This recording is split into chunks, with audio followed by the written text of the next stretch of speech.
grupo de investigación en óptica de la Universidad Jaume I, aunque realmente somos 2 personas coordinando el grupo. Gladys Mínguez, que ya es una persona conocida por Alejandro, que vino a vernos, y yo mismo, los 2 coordinamos el grupo juntos. Formamos parte del Departamento de Física y del Instituto de Nuevas Tecnologías de la Imagen, que es donde desarrollamos nuestra investigación. Y bueno, para daros una idea del grupo, aquí tenéis los integrantes. En primera fila están los anteriores coordinadores del grupo, los creadores del grupo de investigación y uno de nuestros colaboradores en la Universidad de Valencia. Y bueno, a continuación estamos el resto de investigadores, Gladys Mínguez y yo mismo. Y en la última fila los estudiantes de doctorado que tenemos actualmente. Me gustaría, antes de empezar, contaros algunas de las líneas de investigación del grupo, que no son necesariamente las que yo llevo. Una de las líneas es la de síntesis de nanomateriales con láseres ultracortos y aplicaciones, por ejemplo, en la generación de materiales fluorescentes, o puntos cuánticos o nanopartículas con propiedades ópticas. Otra línea de investigación del grupo es la de diseño y fabricación de elementos ópticos difractivos, Diffractive Optical Elements, de manera dinámica mediante moduladores espaciales de luz. Una tercera línea de investigación es en fibras ópticas, con la reciente incorporación de un nuevo profesor al grupo, Vicente Durán. Una cuarta línea de investigación es en el campo de los metamateriales y en particular en su aplicación al control y análisis de vibraciones en láminas elásticas. Como veis, es todo bastante variado el grupo. Aunque no somos muchos, trabajamos en muchos campos. Y mi campo de especialidad, del que os voy a hablar hoy, es el de técnicas computacionales de imagen y de holografía. Y recientemente, en los últimos años, con técnicas de iluminación estructurada, como veréis. Entonces, lo que os quiero contar hoy es en qué consisten estas técnicas de imagen computacional basadas en detección con un solo píxel empleando luz estructurada. Mi idea es, después de contaros en términos generales cómo funcionan este tipo de dispositivos, aplicarlo en el campo de la imagen multidimensional. Cuando hablo de imagen multidimensional me refiero a técnicas de imagen en las que no solamente se mide la intensidad, sino que se aprovecha para medir otros parámetros ópticos, como puede ser el contenido espectral, la longitud de onda, las características polarimétricas o, por ejemplo, la fase, en el caso de holografía digital. Por eso la charla tendrá la estructura que veis aquí. En primer lugar, en el primer punto, hablaré brevemente de las características más básicas de la cámara single pixel y después pues 3 aplicaciones en imagen multiespectral, imagen polarimétrica y imagen de fase empleando holografía digital. Intentaré al acabar cada apartado hacer énfasis en cuál podría ser la utilidad de estas herramientas en el campo de la ingeniería. Aunque ya os adelanto que nosotros no hemos aplicado todavía estas ideas en ingeniería y en particular en ingeniería mecánica. Pero bueno, espero que lo que cuente hoy sirva de inspiración, sobre todo a los estudiantes, para animarse para que se animen a buscar esta conexión con la ingeniería mecánica y bueno, pues en el futuro se pueda desarrollar alguna aplicación en este campo. Entonces, para empezar, dejadme recordaros que cuando tomamos una imagen, con una cámara convencional, una cámara de CCD o CMOS. Estamos tomando información sobre distintos puntos de la escena, distintos puntos del objeto que queremos registrar simultáneamente, gracias al gran número de píxeles que tienen ahora estos dispositivos. Cada zona del array detector, cada zona de la cámara, registra información sobre una zona local del objeto. Pero todo el objeto se registra en un solo paso, en un solo frame, como estoy seguro que todos sabéis. Pero claro, esto no es la única forma de hacer imagen. Otra forma alternativa de hacer una imagen de ese mismo objeto sería hacer recorrer con un haz de luz puntual el objeto haciendo un scanning, escaneando con un punto de luz, como estoy haciendo ahora, iluminando localmente el objeto punto a punto, haciendo un barrido y recogiendo la luz que viene reflejada o dispersada por el objeto a través de una lente en un solo detector puntual. Esta técnica de scanning se utiliza mucho en técnicas de LIDAR, ¿no? En la actualidad y de hecho muchas técnicas de microscopía, como la microscopía confocal u otras técnicas de imagen, funcionan inherentemente haciendo un escaneo o barrido de un solo punto, ¿no? Iluminando la escena. ¿Qué ventaja tiene esto? Que ahora en lugar de un detector con muchos píxeles podemos utilizar un único detector. Realmente no es a esta técnica en concreto a la que se le llama Single Pixel Imaging, sino a aquella que consiste en iluminar la escena que queremos registrar con luz estructurada. Ahora no hacemos un barrido punto a punto, no hacemos un scanning punto a punto de la escena, sino que proyectamos luz en toda la escena con una cierta estructura. Unas zonas tienen luz, otras no, pero toda la escena está iluminada. Podemos llamar a la función que caracteriza cuánta luz hay en cada punto del espacio de este modo, h de xy. Y lo que vamos a hacer es ir cambiando en el tiempo estos patrones. Enviaremos un patrón H1, luego un H2, H3 y así sucesivamente. Vamos a ir cambiando en el tiempo este patrón luminoso que ilumina el objeto. Y vamos a registrar ahora con nuestra lente colectora toda la luz en nuestro detector puntual. A este tipo de técnicas es a las que se suele llamar Single Pixel Imaging Techniques, de las cuales la de raster scanning es entonces ahora un caso particular, en el cual el patrón luminoso es un simple punto que va recorriendo la escena. A medida que vamos cambiando estos patrones luminosos, el fotodiodo va a ir registrando la intensidad integrada para cada uno de estos patrones.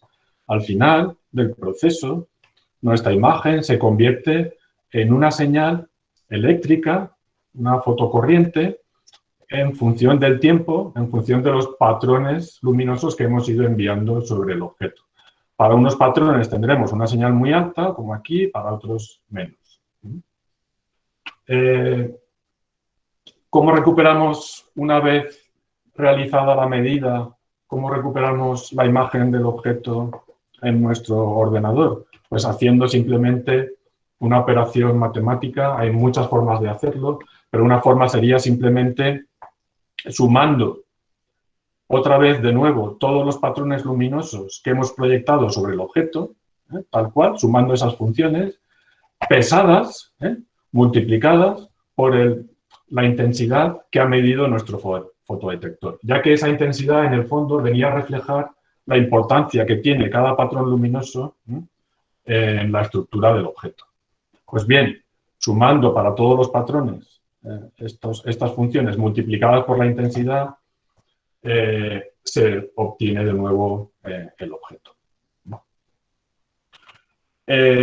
Como patrones luminosos, podemos utilizar muy diversas estructuras, muchas funciones. Por ejemplo, se pueden utilizar funciones aleatorias, constituidas por puntos luminosos binarios o en nivel de gris, iluminando de modo aleatorio la escena, cambiando en el tiempo. Pero también se pueden utilizar para iluminar el objeto funciones deterministas. Por ejemplo, funciones que constituyen bases de funciones como la base discreta de Fourier o la de coseno o las funciones Walsh-Hadamard, una de las cuales represento aquí. A nosotros nos gusta mucho utilizar la base de funciones Walsh-Hadamard porque está constituida por patrones binarios. Y estos patrones, al ser binarios, son muy fáciles de codificar en moduladores espaciales de luz, que se utilizarán para iluminar la escena. Aquí os enseño una colección de 8 por 8 funciones de Hadamard que nos servirían para, proyectadas sobre el objeto y recogiendo la intensidad, ser capaces de reconstruir posteriormente el objeto con gran calidad. En este caso se obtiene con gran calidad porque se trata de una base ortonormal. Bien, si utilizamos funciones de una base, entonces el proceso de formación de imágenes de un objeto, podemos denotarlo como O de XY, donde XY son las coordenadas espaciales, en el fondo no es más que un cambio de base. Fijaros que al proyectar los patrones luminosos sobre este objeto y recoger la intensidad integrada con un detector puntual, no estamos haciendo más que la proyección de nuestro objeto sobre estas funciones, sobre las sucesivas funciones que vamos proyectando. Entonces, estas intensidades se pueden entender como los coeficientes de estas funciones de mi base. Y el proceso de medida se puede entender entonces como una transformada. Al medir, estamos pasando del espacio objeto al espacio de Hadamard. Estamos pasando de valores de píxeles a valores de coeficientes en la base de Hadamard. Y una vez hemos medido estos coeficientes en la base de Hadamard, basta hacer una transformada inversa de Hadamard para reconstruir el objeto. Y digo esto porque igual que enviamos funciones de Hadamard, pues podríamos enviar funciones de Fourier o coseno y entender todo este proceso como simplemente una transformación. Medir, de algún modo, es hacer una transformación de base, si queréis. ¿Y qué ventajas puede tener esto? ¿Por qué empeñarnos en utilizar single pixel, ¿no? Detectores puntuales en lugar de cámaras, cuando las cámaras funcionan tan bien y son tan rápidas y tan sensibles? Bueno, pues dejadme comentaros algunas ventajas que puede tener la técnica de single pixel imaging. Una de ellas es que al integrar toda la luz que viene del objeto en un solo píxel, en un solo sensor, esta técnica puede ser más eficiente en el caso de tener poca luz, en condiciones de baja iluminación. Además, permite utilizar detectores que pueden ser muy complejos y muy sensibles. Detectores con los que es difícil construir una cámara, por ejemplo, tubos fotomultiplicadores.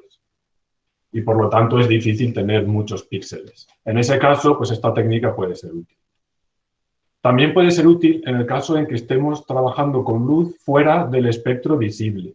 Por ejemplo, en el infrarrojo cercano. O, todavía más difícil, en el rango espectral de los terahercios, donde no existen cámaras eficientes. En ese caso, bueno, hay mucha investigación al respecto de cómo utilizar la técnica de iluminación con luz estructurada y detección con un solo píxel para hacer imagen de objetos utilizando radiación electromagnética en el rango de los terahercios. En ese sentido, mirad, os voy a recomendar este artículo al que esté interesado en estas técnicas. Es un artículo de revisión escrito por el grupo del investigador más, bueno, con más artículos y más citado en el campo del Single Pixel Imaging, que es Miles Padgett, que trabaja en Escocia, en Reino Unido. De hecho, en este artículo se encuentra, que os recomiendo que leáis, se encuentra esta gráfica. En esta gráfica se muestra el coste por millón de píxeles que tiene una cámara para distintos rangos espectrales. Aquí veis los rayos X, ultravioleta, visible, infrarrojo cercano, etcétera, hasta los terahercios. Y este análisis del coste se hace para cámaras convencionales, focal plane arrays, o single pixel cámaras, o las que he llamado antes raster scan, las de barrido o escaneo. Entonces, fijaros, mirad, solo un par de detalles. En el caso del visible, por supuesto, las cámaras convencionales tienen un coste con el cual es imposible competir. Las cámaras single pixel no pueden hacer nada al respecto. Las cámaras convencionales, CCD o CMOS, están muy bien optimizadas para trabajar en el visible. Sin embargo, en el caso de los rayos X, el coste de las cámaras empieza a ser caro, empieza a ser elevado y comparable al de las cámaras single pixel. En el caso del infrarrojo cercano, hacer cámaras pixeladas es muy caro, extremadamente caro. Y las cámaras single pixel pueden competir.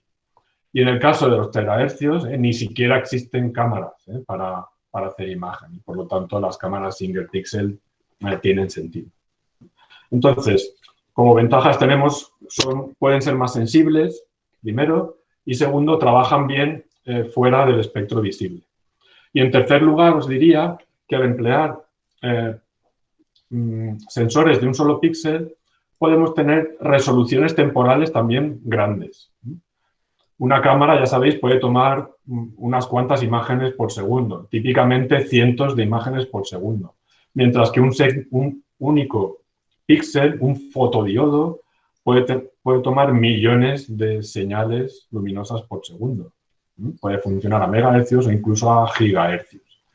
De hecho, en las técnicas de scanning, en la que se toman imágenes en 3 dimensiones midiendo el tiempo de vuelo de pulsos láser, se utiliza la técnica de escaneo con detectores single pixel. Vale, dicho esto, una vez hablado un poco de las ventajas, dejadme contaros cómo sería un dispositivo experimental que hace una imagen single pixel. Partiríamos de una fuente de luz, puede ser una fuente de luz blanca, pueden ser diodos LED, puede ser un láser. Con una lente colimaríamos el haz luminoso y lo haríamos incidir sobre un modulador espacial de luz. En el modulador espacial de luz utilizaríamos pantallas de cristal líquido o Digital Micromirror Devices, dispositivos de microespejos, que nos van a permitir que la luz se dirija o no hacia el objeto. Entonces vamos a modular el haz de luz de tal forma que dejamos pasar o no la luz hacia nuestro objeto.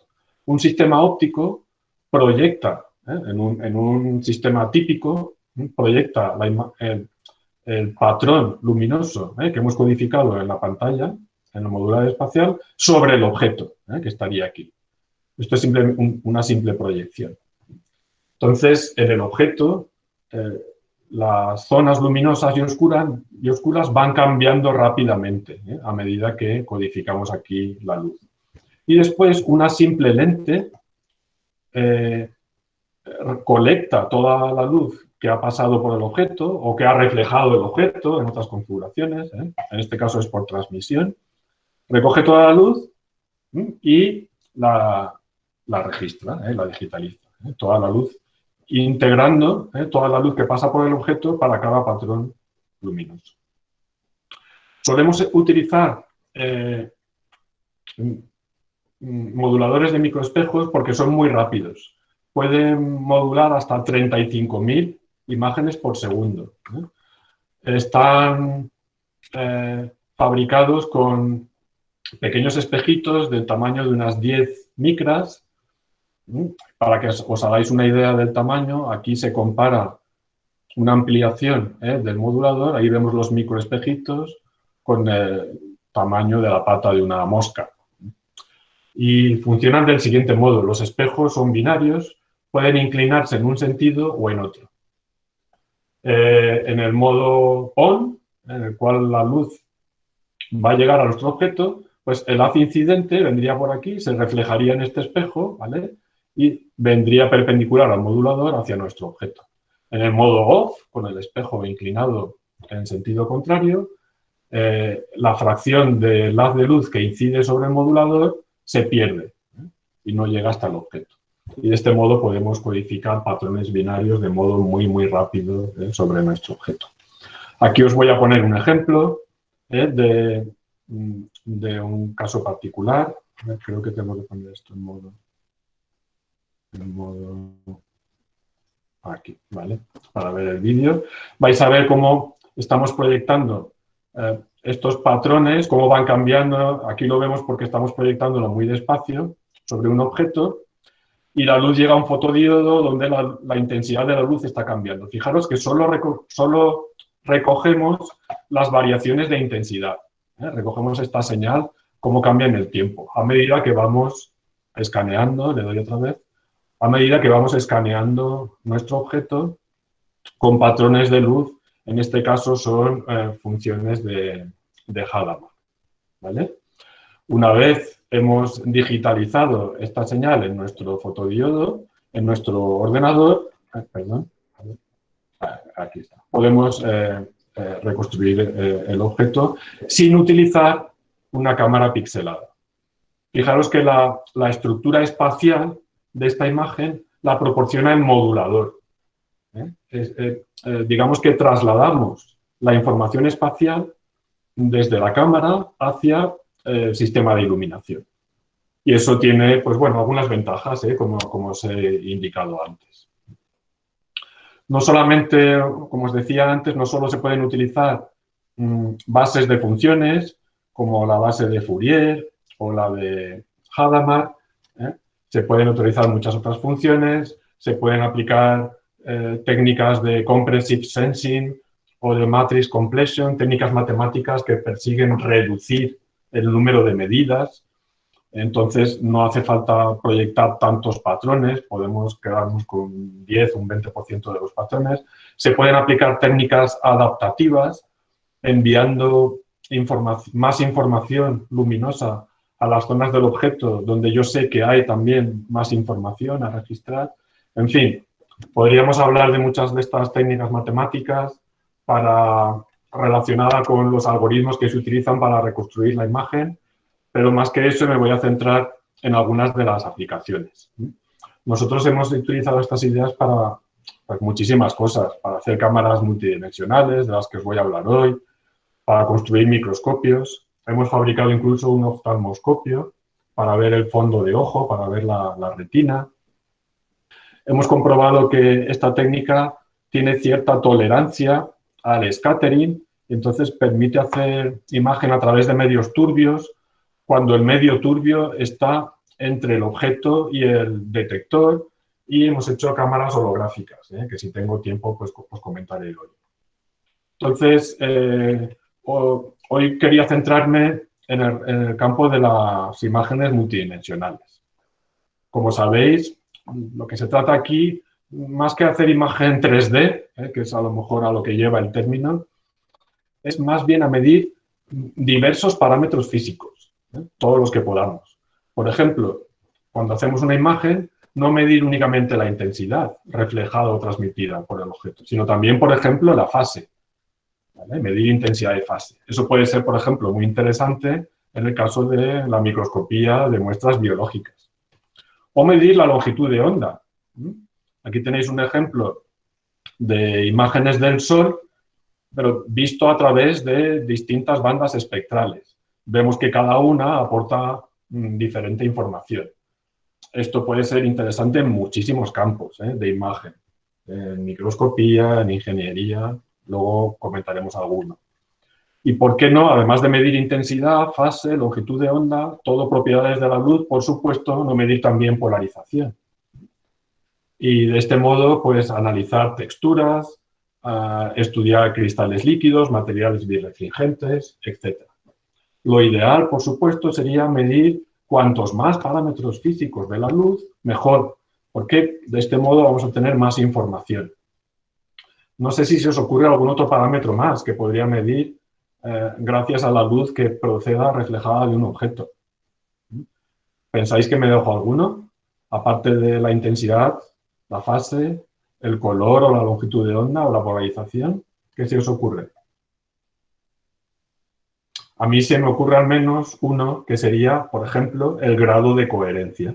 Si el haz de luz es más o menos coherente. Si se parece más a un haz de luz blanca, procedente de una bombilla, de una luz térmica, o a un láser, que es coherente. Pero bien, esto también podría hacerse. El caso es que hacer imagen multidimensional, medir muchos parámetros, nos va a permitir obtener información que en principio parece oculta.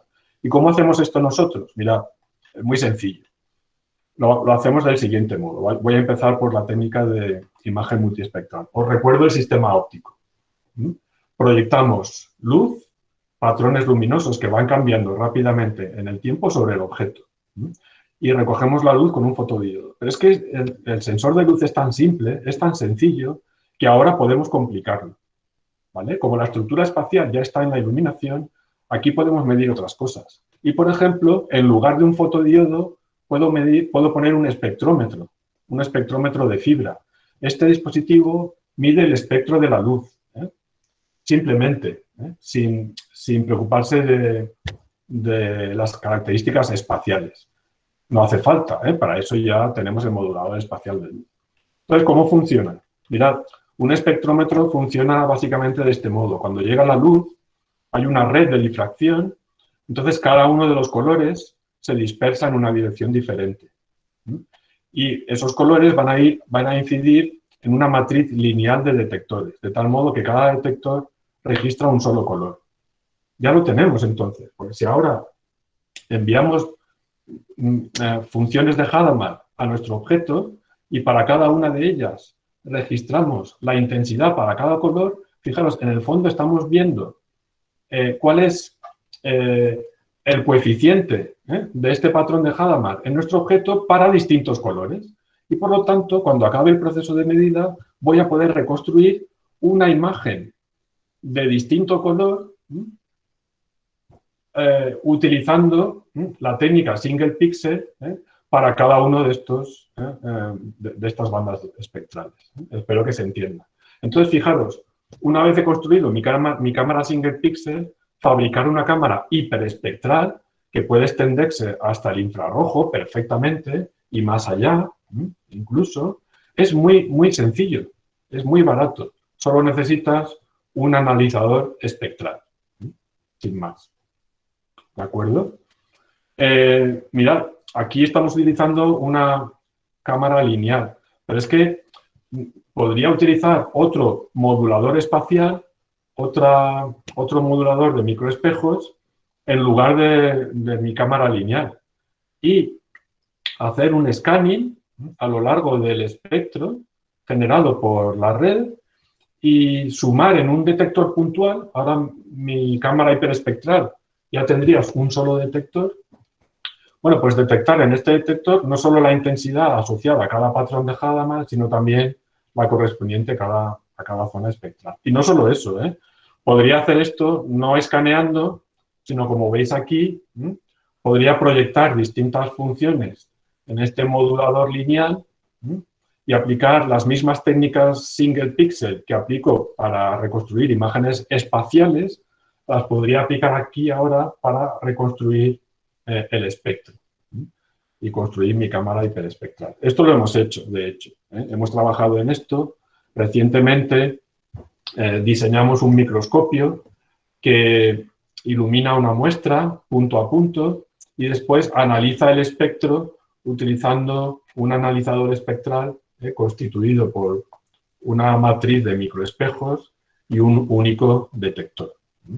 Es un microscopio Raman, no voy a entrar aquí a describir esta técnica, pero es un microscopio que nos permite medir el espectro de la luz que viene de cada uno de los puntos de la imagen. Es una especie de cámara hiperespectral que nos permite distinguir aquí en una muestra pues, dos tipos de objetos. Son perlas de poliestileno en agua, en este caso, o aquí una muestra biológica, es un corte de cerebro de ratón en el que podemos apreciar distintas estructuras y viendo cómo es el espectro de la luz que viene de cada uno de los puntos de la imagen. Bueno, es una aplicación de la cámara multiespectral. Pero yo quería comentaros alguna aplicación en el campo de la ingeniería. Entonces, mirad, una que se me ocurre es la del análisis de materiales.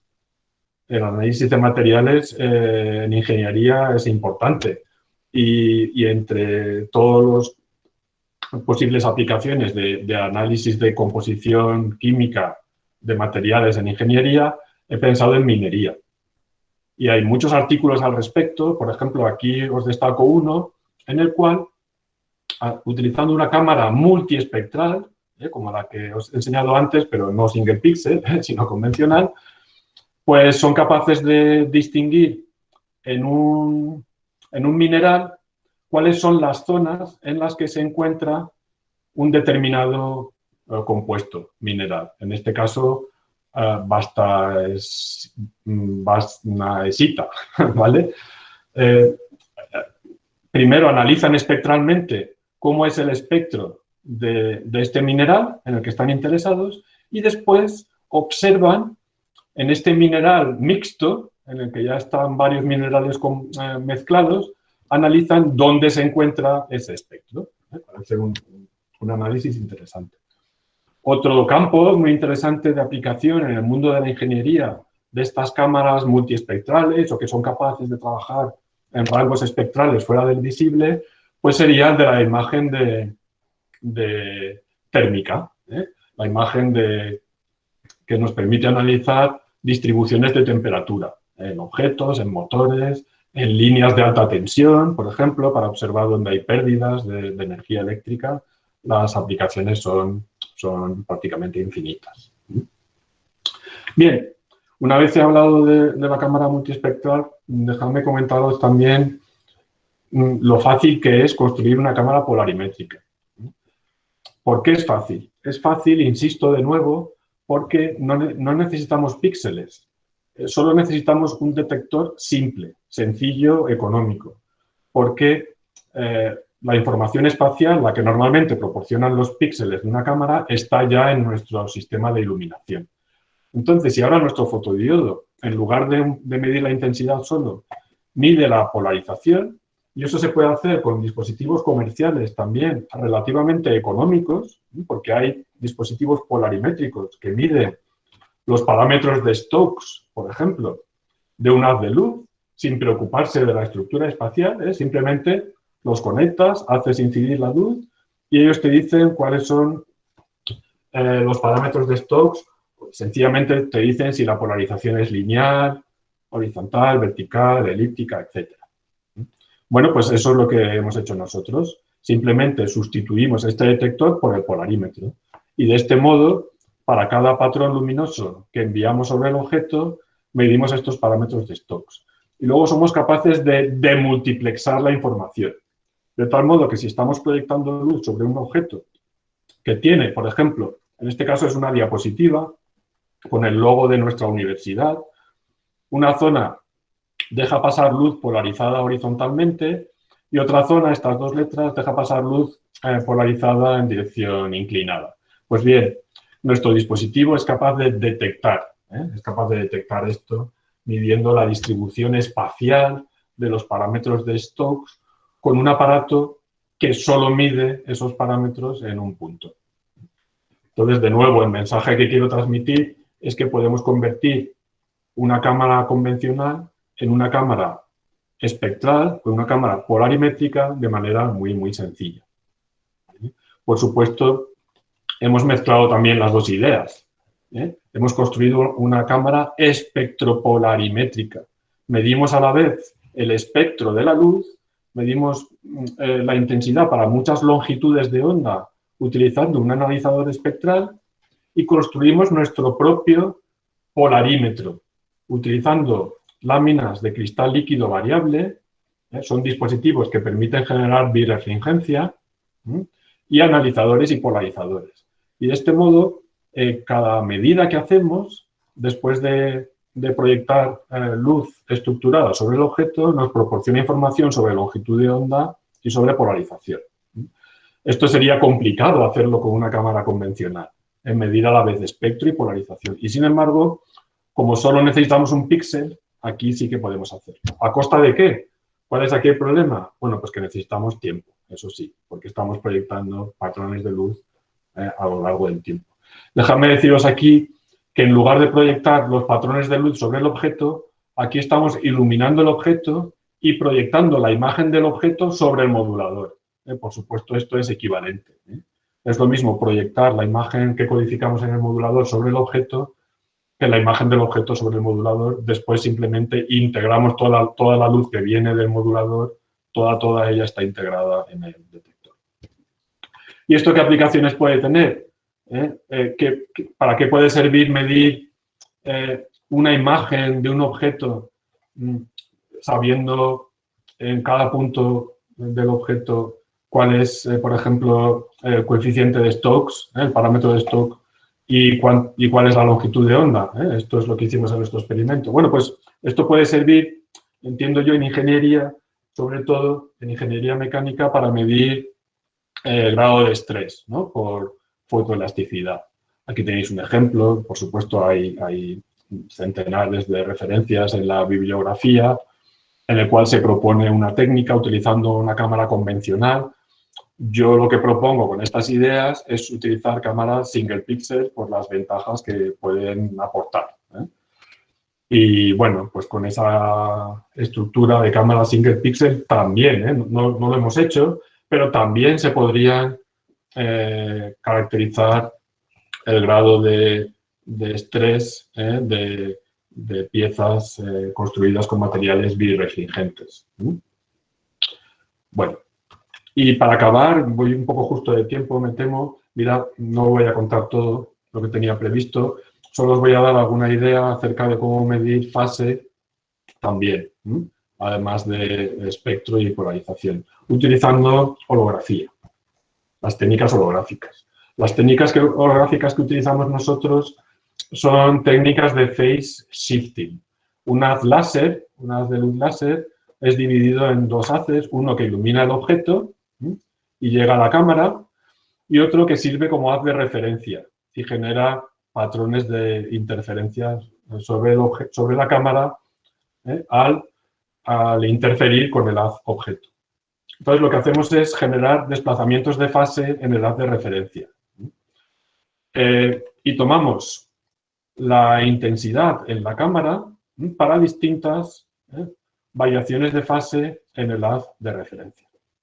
Combinando algebraicamente estas intensidades, estos patrones interferenciales, reconstruimos el holograma. Y este holograma después lo propagamos utilizando algoritmos de propagación, lo propagamos hacia atrás para intentar reconstruir qué es lo que había aquí, qué es lo que había en el plano objeto.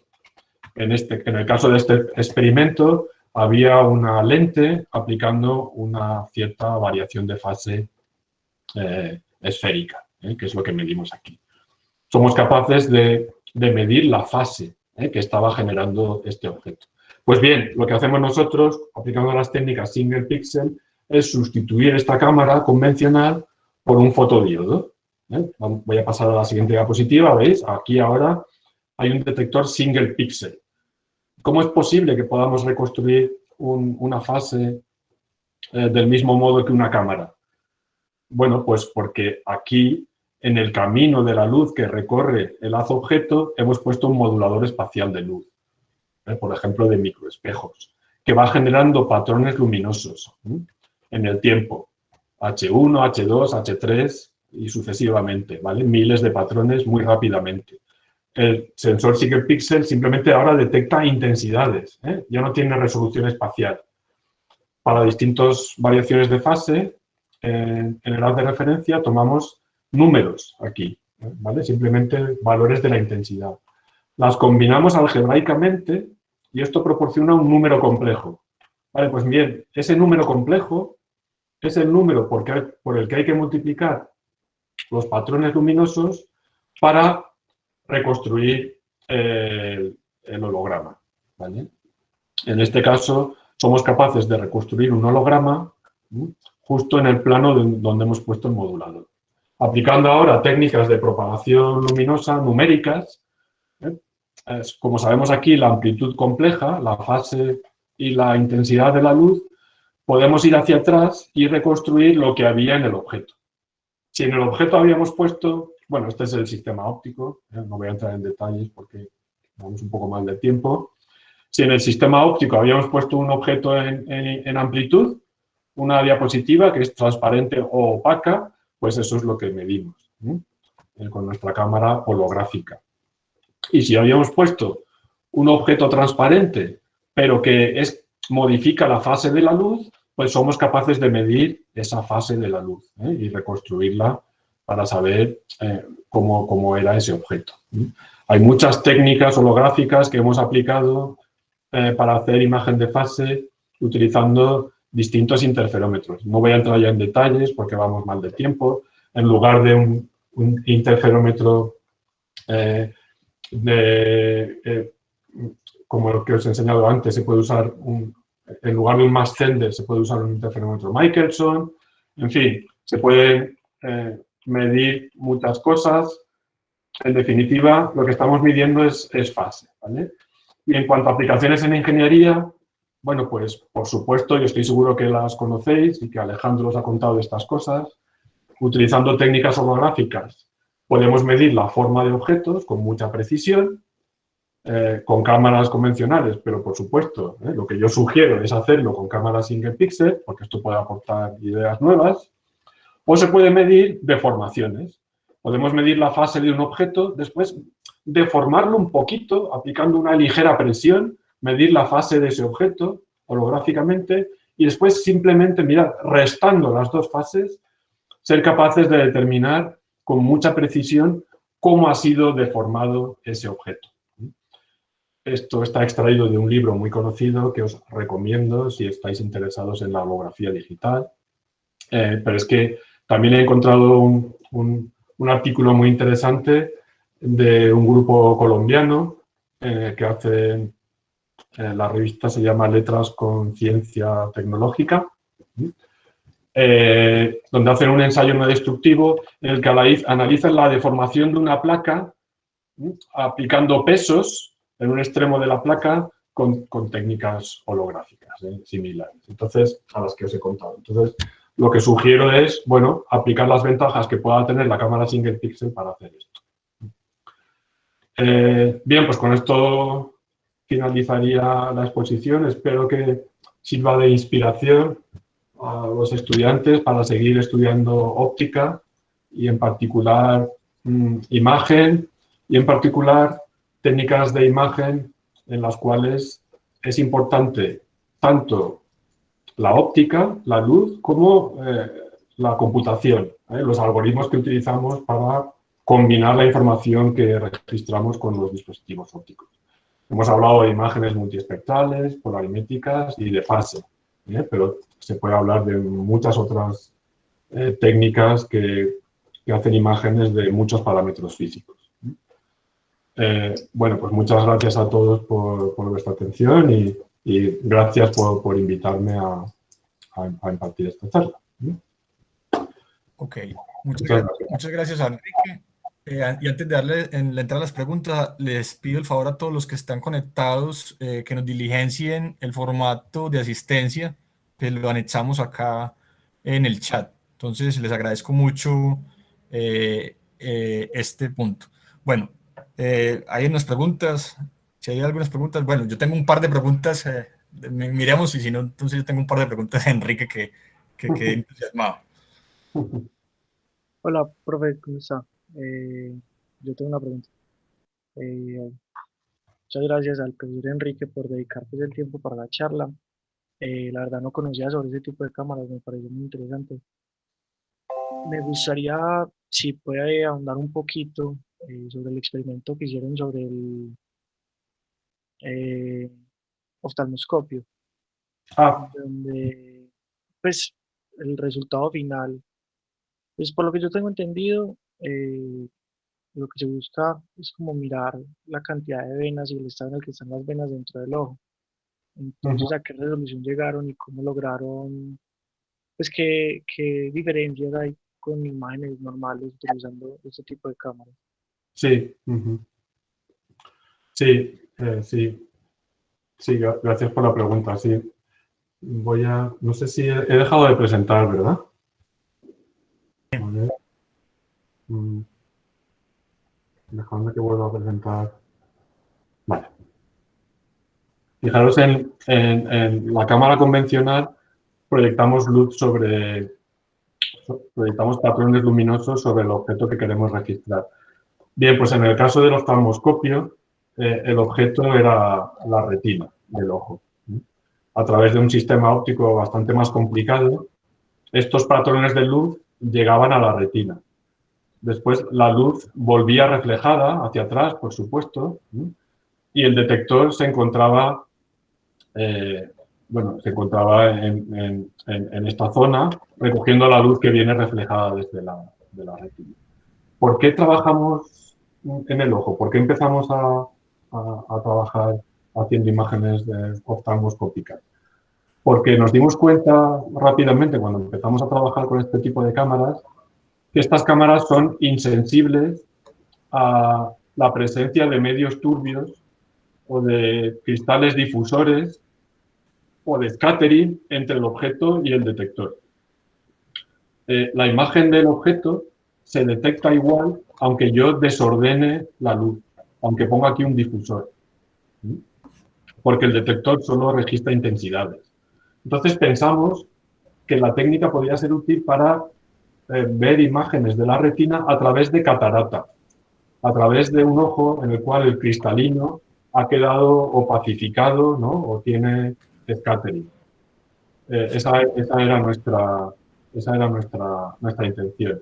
Y bueno, lo hicimos. Lo que pasa es que las imágenes que obtuvimos no tienen mucha calidad porque la resolución que se obtiene con este tipo de cámaras tiene siempre muy baja resolución. Y bueno, aunque demostramos que sí que las imágenes eran mejores con imagen de single pixel y luz estructurada cuando hay una catarata que con una cámara convencional, no acababan de permitir una gran resolución y lo único que se observan sí son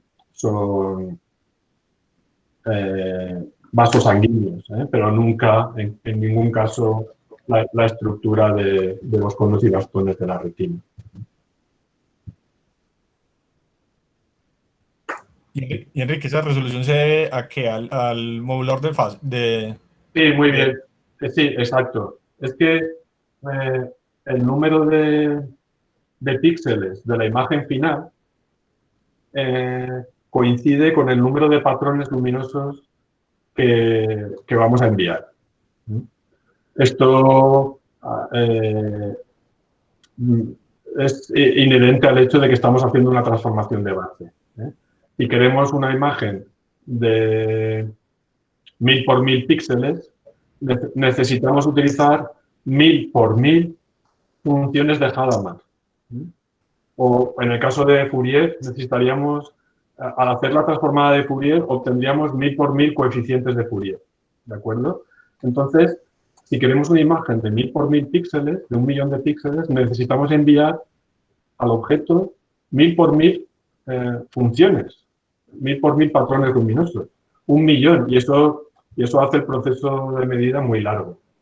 Realmente lo que limita la resolución es el tiempo de medida.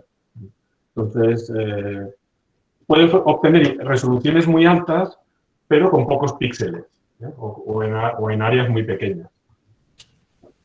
Ese es el problema. El principal inconveniente de estas cámaras es el tiempo que necesitas para medir. Aunque bueno, a veces queda compensado por otras ventajas. Sí, ¿no? Yo creo que el tiempo, pero si uno puede sacar una zona muy pequeña con los píxeles que uno tiene, pues no necesariamente necesita reconstruir toda la región.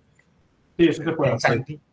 Pensando en términos de los campos de esfuerzos, a mí me interesan las zonas donde está el mayor esfuerzo. Yo puedo decirte, en esta zona, ¿cierto? Entonces, De hecho, una cosa muy interesante que además queremos hacer nosotros, lo hemos visto en un artículo reciente, es que podríamos combinar las ventajas de las cámaras convencionales y de las cámaras single pixel. Por ejemplo, os he dicho antes que es muy caro, muy costoso hacer cámaras en el infrarrojo cercano. Pero una cámara de 32 por 32 píxeles o de 64 por 64 píxeles sí que se puede hacer. Eso es relativamente económico. Entonces, con la técnica single pixel podrías incrementar la resolución de esas cámaras en 4, en 8, en 16 veces y llevarlo a una cámara de miles de píxeles con tiempos de captura muy, muy breves. Porque cada uno de los píxeles de la cámara de baja resolución va a formar una pequeña imagen de mayor resolución. Enrique, entonces, según eso, uno podría coger un mouse que tiene 64 por 64 o 8 por 8 píxeles y integrarla a esa técnica que estás diciendo. Sí, se podría hacer, sí, se podría hacer. Sí, podríamos utilizar iluminación estructurada con otros 8 por 8, digamos, y entonces estamos multiplicando las dos resoluciones. Y al final tenemos 64 por 64. Entonces, eso se puede hacer. Porque la ventaja de las cámaras que tienen los mouse, por ejemplo, los de gamer, es que tenemos muchos frames por segundo. Ajá. Uh-huh. Pues eso es muy interesante. Combinar esas dos cosas es súper interesante. Ok. Jonathan. Una pregunta. En cuanto a los términos de tiempos que usted menciona, el sistema adquiere la información y después hace el procesamiento. O sea, después haría los 1000 por 1000 filtros o transformadas. Sí. O él hace uno y después el otro. Porque pues lo que pienso es que en ese caso eso afectaría también el momento de tomar y capturar las imágenes porque el objeto debería quedarse quieto mucho tiempo. Bueno, realmente el tiempo de procesado es muy breve, porque las operaciones de procesado que se hacen sobre las imágenes son muy simples. Son simples multiplicaciones y sumas. De hecho, una tarjeta digitalizadora que fuera adquiriendo la señal eléctrica que registra el fotodiodo podría ir sumando en tiempo real los valores a medida que va llegando la información. El tiempo realmente depende del tiempo, de la frecuencia a la que tú puedes enviar patrones luminosos.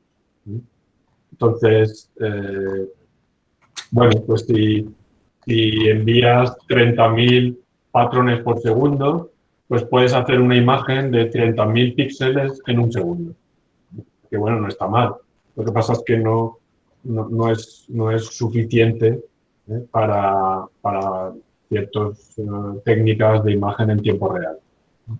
Pero sí puede ser interesante cuando trabajas con niveles de luz muy bajos o en rangos espectrales en los que es difícil trabajar. Okay, Enrique, una pregunta. Entendí que la técnica podría servir para materiales turbios, ¿cierto? Entonces, digamos que uno está haciendo fotografía y no puede hacerla bien en transmisión, pero digamos que ilumina eso y entonces la información estaría presente ahí.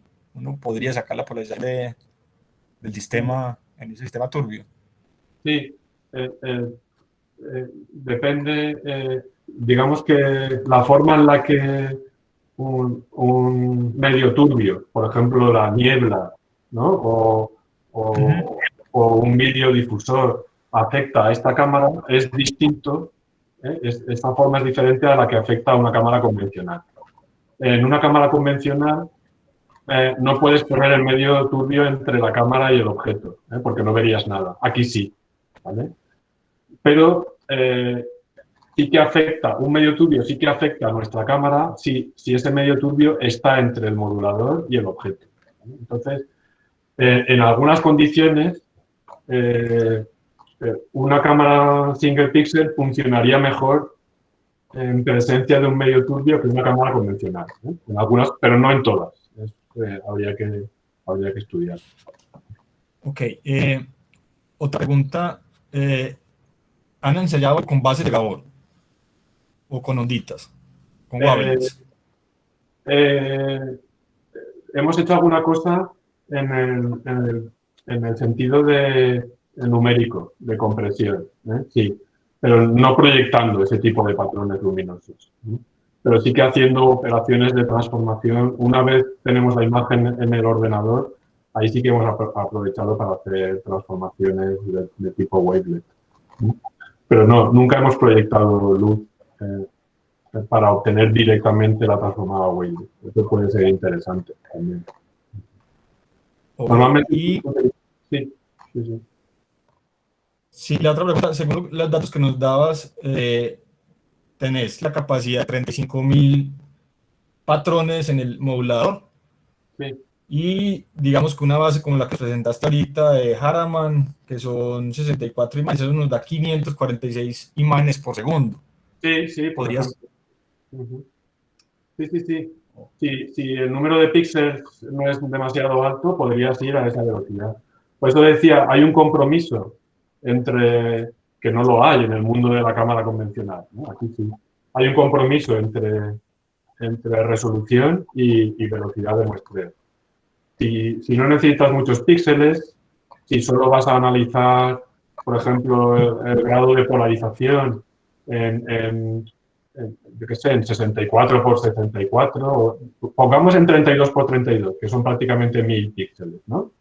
Si solo quieres una imagen de 32 por 32 píxeles, pues podrías hacer 35 imágenes por segundo, ¿no? Con este dispositivo. Sí. Bueno, te voy a preguntar una cosa ya como para animar a los jóvenes que están acá. Si nosotros quisiéramos hacer el experimento del espectropolarímetro en un material birrefringente, ¿ustedes tienen montaje funcional? ¿Es posible hacer medidas?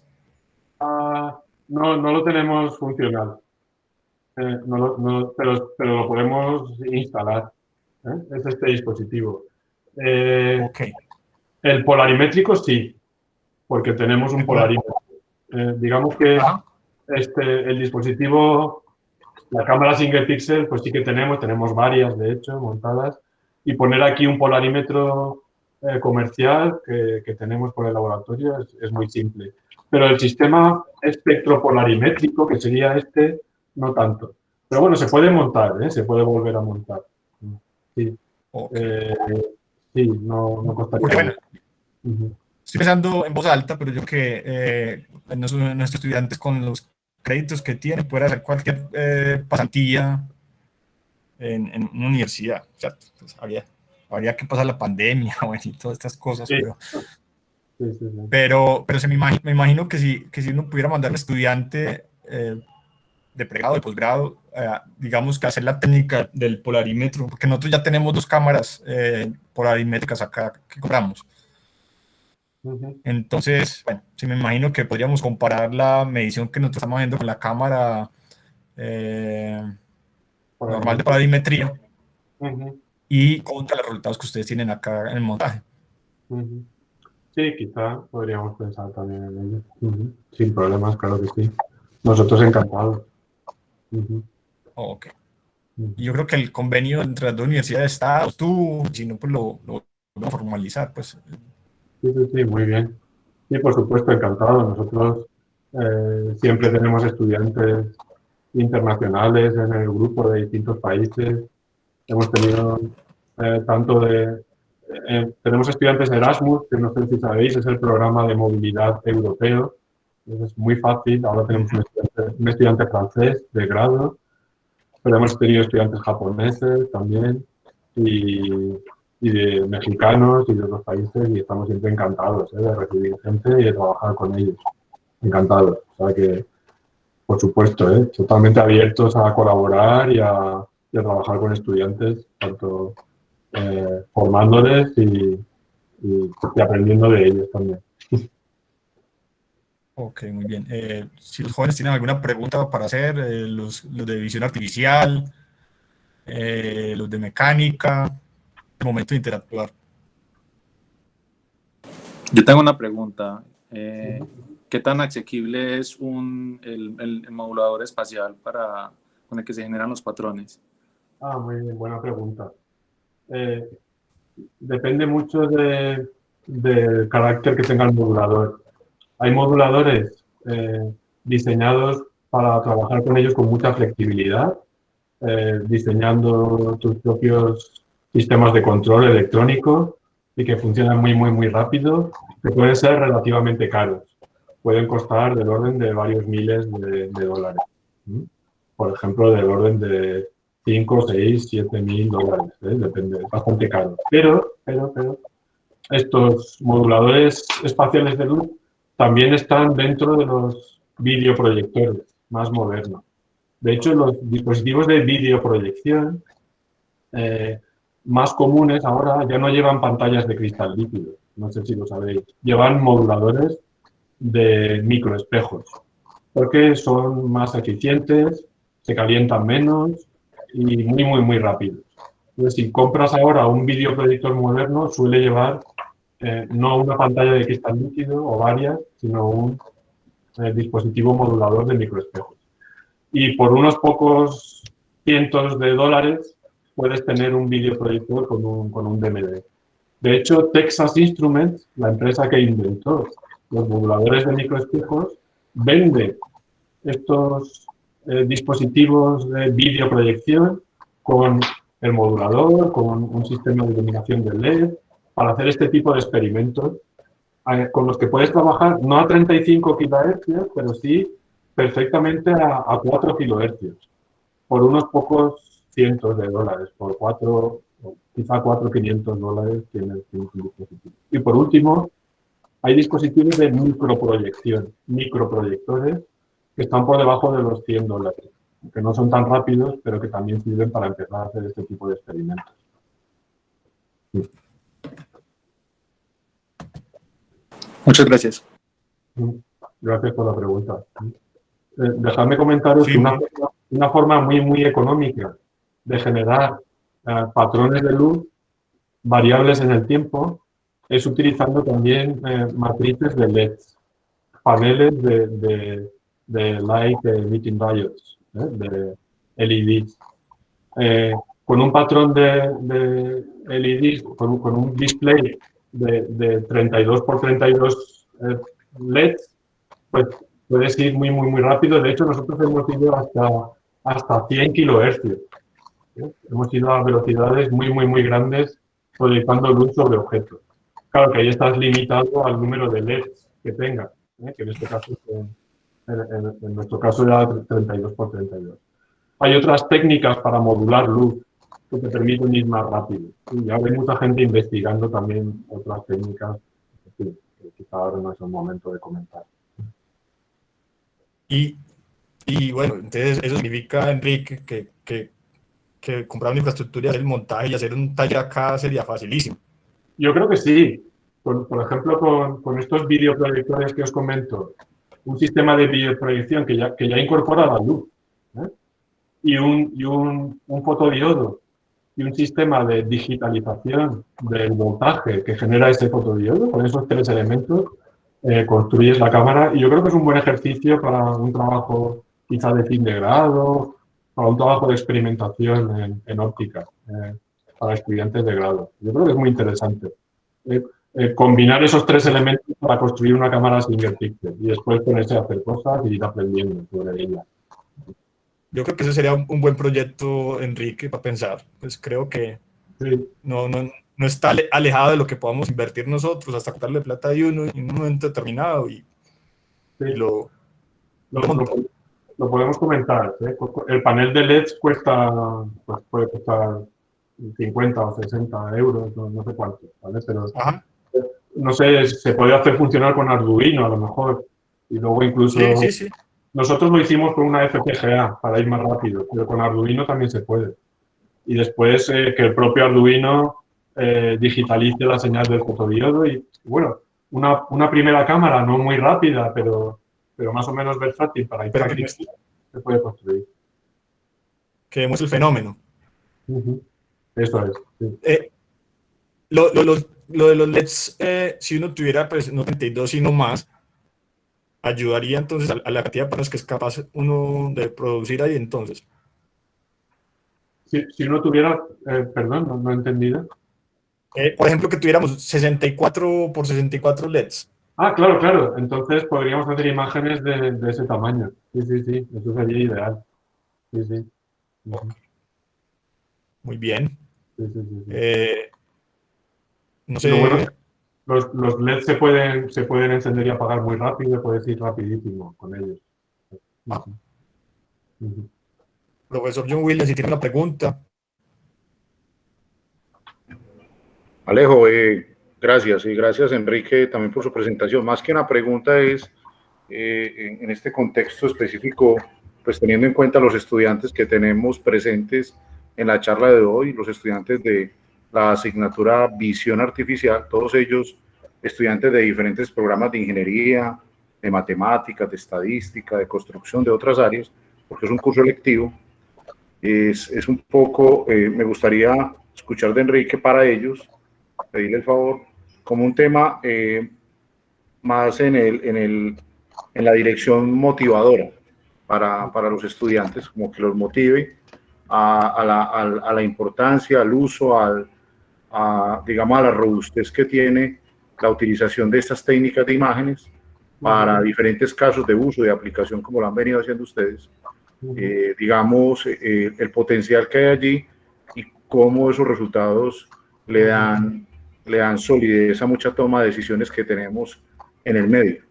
Pues dicho por usted como un referente importante en la investigación que nos has mostrado, has realizado y realizan en tu grupo, y también por el contexto en el que estás en el mundo, pues en Europa, la visión artificial en general se ha venido desarrollando muy bien en las últimas décadas, y creo que para estos jóvenes, importante los conceptos, importante ver esta aproximación. Seguramente para algunos, muchos de los conceptos que aquí vimos hoy podrán ser hoy temas que ellos no comprenden muy bien porque estamos en un proceso todavía inicial de la asignatura, pero más importante la motivación siempre, que lo lleve a uno a descubrir la importancia de una temática, de un área en un momento dado.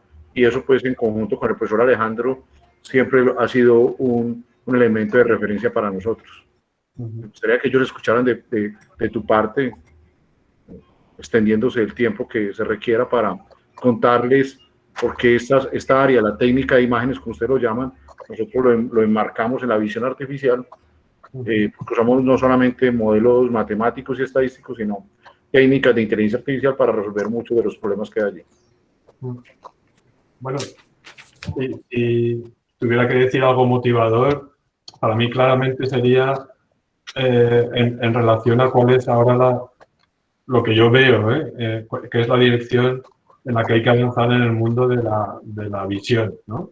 y de la adquisición de imágenes, que es, yo lo he comentado un poco y estoy seguro que vosotros trabajáis en estas cosas también, que es la combinación de modo inteligente de los dispositivos ópticos y de la computación y de la informática, que antes siempre han estado muy íntimamente ligados, pero un poco disjuntos, en el sentido de que teníamos cámaras para hacer imagen, sistema óptico, y después las procesábamos independientemente del sistema de adquisición en el ordenador, para analizarlas, para evaluar estructuras, para encontrar patrones, para reconocer objetos, etc. Lo que quiero decir es que óptica e informática tienen que ir ligados más íntimamente. Que los sistemas ópticos hay que diseñarlos en función de las operaciones informáticas que vamos a hacer después. Y viceversa. que las operaciones informáticas, los algoritmos, tienen que ayudar a la óptica, por ejemplo, con técnicas adaptativas para hacer mejor las imágenes. Esto se está haciendo ahora en todo el mundo, en los mejores laboratorios, en los centros de investigación, y yo creo que esto es el futuro de las técnicas de imagen y de la visión artificial. Hay mucho que hacer en ese campo. Es un campo interesantísimo y es un campo en el que se juntan dos disciplinas, la óptica, si queréis la imagen, y la informática y las matemáticas, que todavía tienen mucho que entrelazarse para aportar técnicas nuevas y técnicas que cada vez nos permitan obtener más información en un solo proceso. Nos permitan medir más cosas simultáneamente, más parámetros físicos, más rápidamente, y poder tomar decisiones con más facilidad. Y lo que comentabais antes, ¿no? El mundo de la inteligencia artificial, ¿no? De las redes neuronales, es un caso paradigmático, ¿no? Ahí las redes se están utilizando para analizar imágenes, pero también para que los sistemas ópticos funcionen, ¿no? Estén diseñados de tal modo que aporten más información y más rápidamente. Entonces, no sé, esto es un poco mi mensaje, ¿eh? Quizá yo creo que el mensaje de la charla puede ser ese. Perfecto, no, muy bien. Alejandro. Yo le agregaría a ese mensaje que, si Enrique se recuerdan, en Alemania todo el gran debate que hay del D-Learning aplicado a la holografía, ¿cierto? Como una estrategia para mejorar o reconstruir a partir de las imágenes. El ejemplo que ponía Enrique de baja resolución y problemas que él tenía, ya solucionó eso. Uno podría entrenar una red para hacer la mejora del proceso y lograr pues, reconstruir la información. Hay ahí un híbrido importante. Sí. Las técnicas computacionales, en nuestro caso, sirven para diseñar los patrones de luz que vamos a proyectar sobre el objeto que van a funcionar mejor. Entonces, digamos que hay un feedback, ¿no? Ahí entre óptica y computación, ¿no? Constante.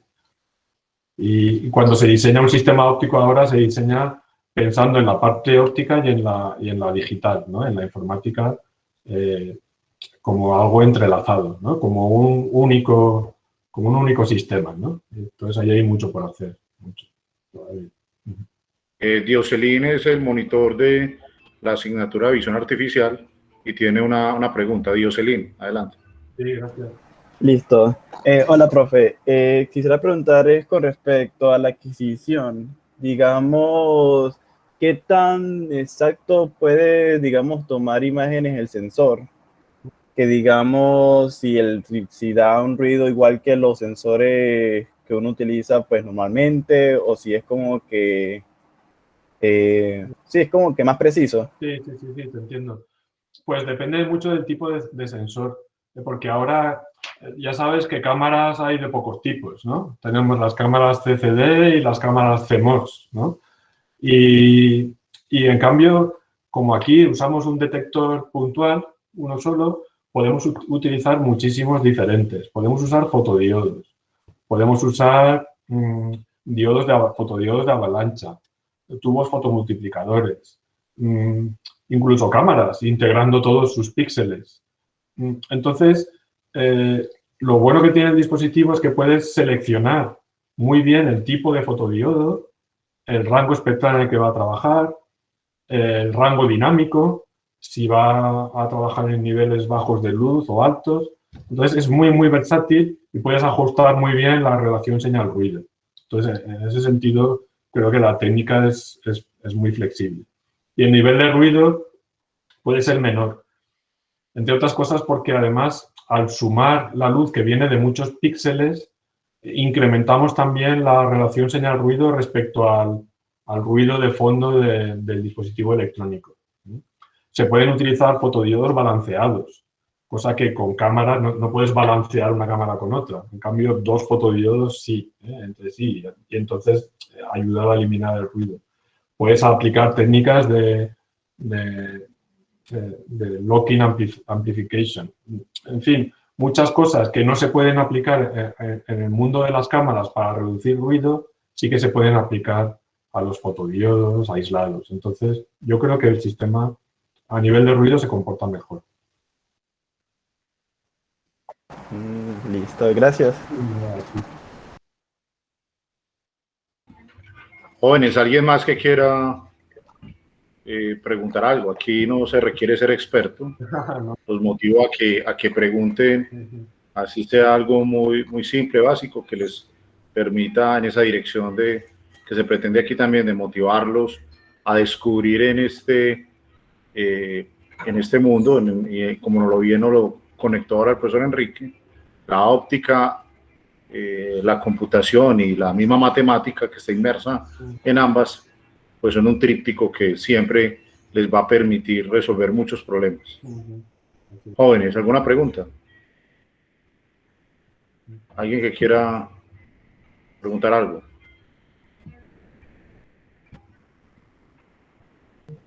Muy tímidos, jóvenes, muy tímidos. ¿Alguna pregunta? Yo tengo como una duda. Fue algo Adelante, que Simón. dijiste hace como rato. No sé si me perdí o algo, pero ese mismo receptor sirve para todos los tipos de luz, porque en la tablita que mostraste había como un bache, o sea, como que no estaba ahí. No sé si fue que no lo vi o algo así. En esa. Sí, en principio, claro, tú tienes que utilizar un detector adaptado al rango espectral, a cada rango espectral. Es muy difícil encontrar detectores de luz que trabajen en rangos amplios. Por ejemplo, los detectores de silicio de las cámaras pues trabajan en el visible, ¿no? En las cámaras convencionales. Para trabajar en el infrarrojo hay que pasar a materiales como el arseniuro de galio, que es distinto, ¿no?, al silicio, y ya te permite trabajar en el infrarrojo cercano. Pero con ese material es muy difícil hacer píxeles, como os decía, y las cámaras son caras.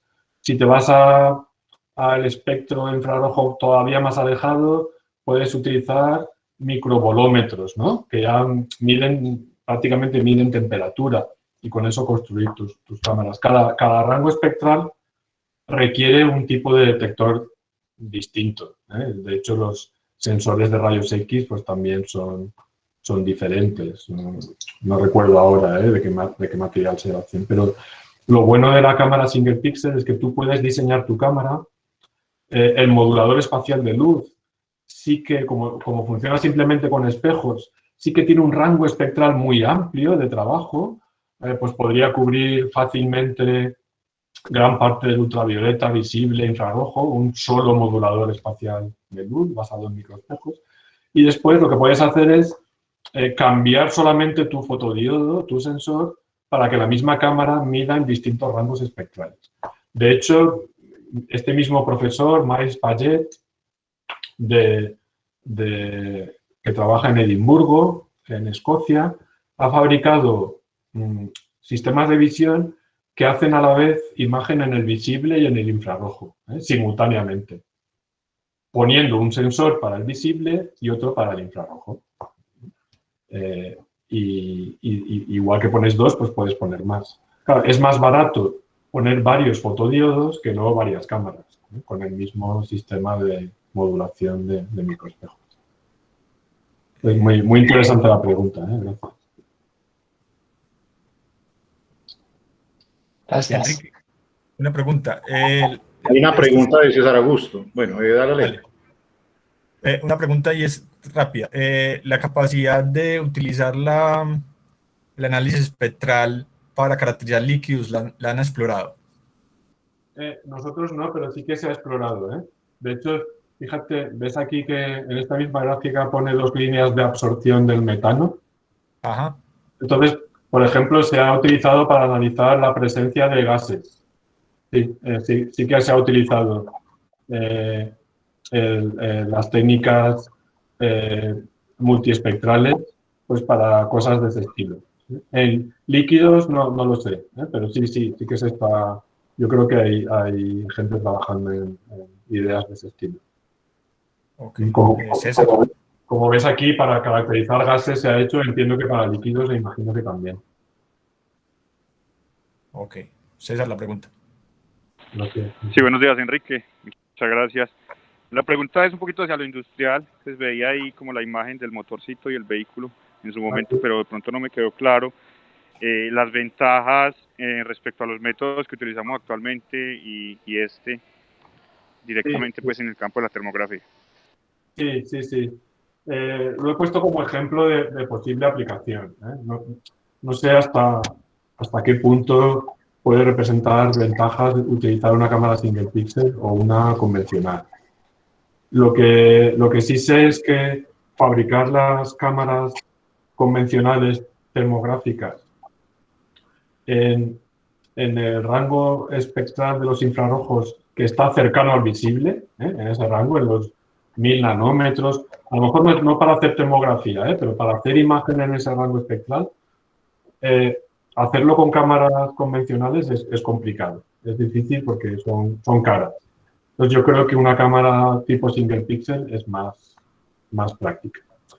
Y luego, por otra parte, si lo que vas a hacer es medir muchas longitudes de onda simultáneamente, pues es posible que la cámara single pixel también pueda tener cierta ventaja frente a una cámara convencional. Yo creo que el otro punto es la restricción también de la resolución de las termográficas, ¿cierto? Entonces, Sí. ahí todavía hay gabela de utilizar una single pixel para competir, pues. Sí, porque las termográficas no tienen mucha resolución tampoco, ¿verdad? Gracias. No, gracias a ti. Yo tengo una pregunta. Haciendo una búsqueda rápida, no vi como que estuvieran a la venta así como single pixel. ¿Eso es algo que está implícito como en las cámaras, como hay termográficas que son normales o single pixel, o es que no está tan abiertamente producido? No, realmente tienes razón, ¿eh? Es que no hay cámaras single pixel comerciales. Sé de una empresa que fabricó un modelo de cámara, pero no sé si está a la venta. Realmente no hay todavía. Es un campo muy reciente, por una parte, yo creo que no ha sido competitivo realmente todavía en ninguna de las aplicaciones que os he comentado.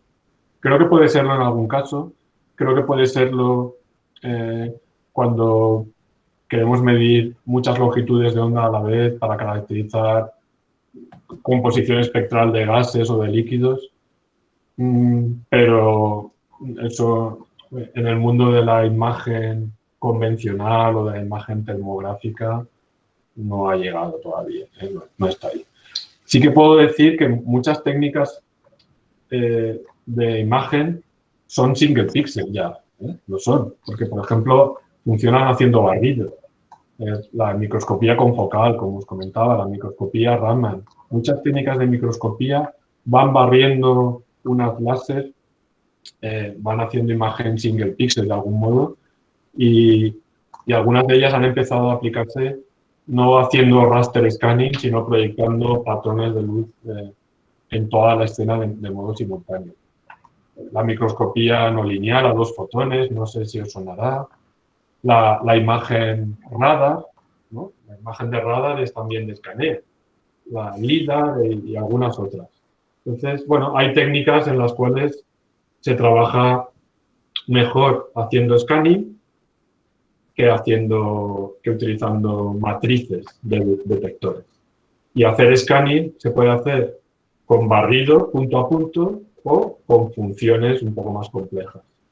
Entonces yo creo que cada vez va a haber más técnicas de imagen, no quizá termográficas o convencionales, pero sí de otro tipo de este estilo, ¿no? de scanning. Pero se esperaría que antes fuera más competitivo porque son más baratas, pues Sí, es los posible. materiales y todo eso. Lo que falta es la tecnología para implementarlos. Quizá sea eso. Lo que pasa es que son más baratas, pero también tienen algún inconveniente, que he comentado. El principal es que el tiempo de adquisición es un poquito más largo. Y eso en muchos procesos de control de calidad termográficos, pues bueno, tampoco es muy conveniente. Y cuando más resolución quieres, con la cámara single pixel, cuando más resolución necesitas, más tiempo necesitas también. Entonces, con los nuevos moduladores, cada vez más rápidos y quizá cada vez más económicos, pues no me extrañaría que en algún tiempo viéramos en el mercado algún dispositivo comercial de cámaras single pixel. Muchas gracias. No, gracias a ti. Pues Tino, usted tiene la oportunidad para hacer su próxima empresa tecnológica, un startup de single pixel. Sí. Ahí estamos, sí, seguro. Ojalá. Ya, bueno, en el mundo de la microscopía, ¿por qué no? Ahí sí que la verdad es que trabajamos bastante en ese campo, ¿eh? En el campo de la microscopía de muestras biológicas, la microscopía de fluorescencia. Ahí sí que ahí es donde más esfuerzos estamos haciendo y quién sabe si quizá algún día podamos desarrollar algún tipo de dispositivo. Yo creo que ahí sí hay un punto común y es el análisis del carbón, ¿cierto? Porque el carbón para caracterizarlo necesitamos hacer la fluorescencia también. Y bueno, yo creo que ahí hay un punto pues de conversación también en un punto determinado. John William fue experto también en análisis de carbón. No, realmente el grupo arranca en el análisis de carbón, el análisis de imagen. Entonces, creo que también podría ser un punto de conversación importante. No lo sabía, pues es interesante eso, sí, ya me comentaréis. Entonces, sería muy interesante conocer más sobre este tema. Ok, escuchemos por último entonces a José Ricardo y de nuestra parte iremos ya cerrando la participación. José Ricardo, ibas a preguntar algo.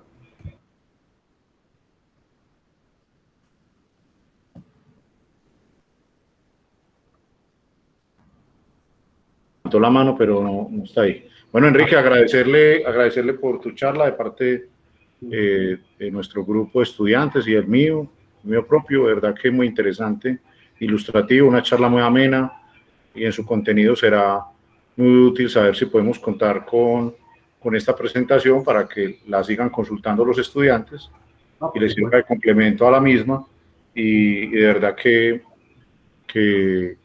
ha sido un espacio muy útil y importante para poder ambientar en el marco de la asignatura Visión Artificial los temas que seguiremos viendo en adelante en el desarrollo del contenido de la asignatura, haciendo referencia a algunos de estos aspectos que aquí comentaste y donde me permite hacer énfasis en la importancia que yo les digo siempre a los estudiantes, de los conocimientos básicos o de fundamentación básica. Yo coloquialmente les digo, para trabajar en imágenes, fundamentalmente lo que hay que saber es sumar, restar, multiplicar y dividir. Quien sepa eso, pues seguramente va a poder insertarse en él. Obviamente hay complejidades, hay temas muy robustos, pero entender lo que es la transformación de las imágenes, pues es entender realmente las operaciones aritméticas, es ponerlas en uso y en utilización. Así que muchas gracias a los estudiantes y sobre todo al grupo del semillero pues de la ASME en el capítulo de la sede de Medellín y al profesor Alejandro Restrepo por compartirnos también esta invitación. Y a los estudiantes del curso de Visión Artificial, también decirles que con esto cerramos la sesión de clase y pues por ahí hay una pregunta de Alejandro Daniel, una última pregunta, pero vamos a ver la sesión de clase nuestra. Sí, profe, pues yo creo que más allá de una pregunta es si de pronto existe la posibilidad de contar con algún correo del profesor o algo para contactarlo en caso de pues como para crear algún tipo de vínculo, ya sea que uno esté de pronto en visita en España y uno quisiera pues ver el laboratorio o no sé, de pronto formalizar un poco más en caso de que exista alguna idea. Sí, sí, Alejandro, a través del profesor Alejandro nuestro también podemos conseguir los datos y como le he solicitado al profesor Enrique, si nos comparten la presentación la dejaremos en el GitHub de la asignatura para que ustedes la consulten y de esa manera lo puedes contactar directamente.